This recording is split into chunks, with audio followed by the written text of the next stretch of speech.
चला तर मग आज तुम्हाला सांगते की घरच्या घरी रस्सम पावडर करून साधी सिंपल पण तितकीच टेस्टी आणि बेस्ट पप्पू चारू आपण कसं बनवू शकतो ते। त्यासाठी आपण सर्वात आधी सुरुवात करणार आहोत रस्सम पावडर बनवण्यापासून। त्याच्यासाठी मी घेतलेल्या आहेत मूठभर लाल मिरच्या मस्तपैकी खरपूस भाजून त्यात बाजूला काढून थंड होण्यासाठी ठेवून दिलेल्या आहेत।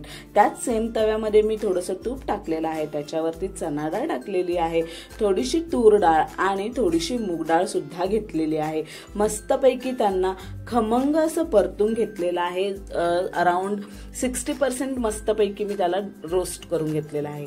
त्यानंतर मी त्याच्यामध्ये टाकलेले आहेत जिरे, धने, अख्खे धने, अख्खी मिरी, खूप सारा कढीपत्ता।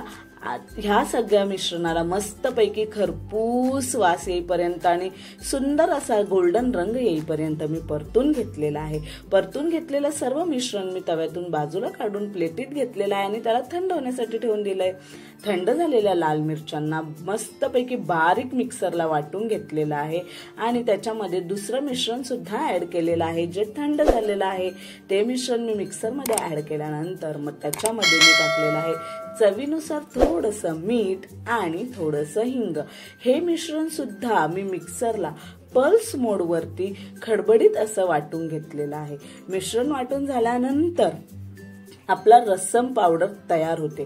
ही रस्सम पावडर तुम्ही एअरटाईट कंटेनर मध्ये 6 महिने फ्रीज मध्ये ही स्टोर करून ठेवू शकता।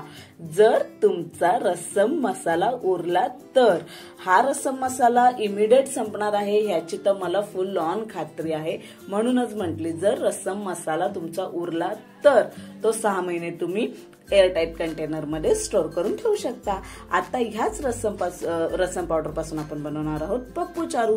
त्याच्यासाठी मी चिंचेचा कोळ घेतलेला आहे, त्याला पाणी टाकून एक्स्ट्रॅक्ट करून घेतलेला आहे।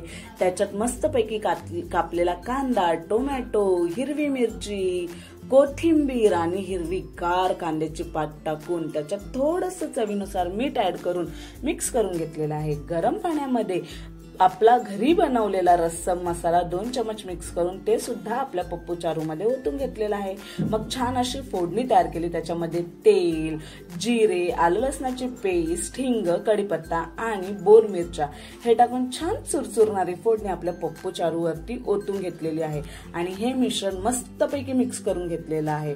पप्पू चारू रेडी आहे। मग वाट कसली बघताय? मस्त गरमागरम भातावरती गदगदीत शिजलेली तूर डाळ म्हणजेच आपलं वरण आणि त्याच्यावरती पप्पू चारू घ्या, खा, तुमचं मन तृप्त होईल, तुमचं पोट शांत होईल याची गॅरंटी मी तुम्हाला देते।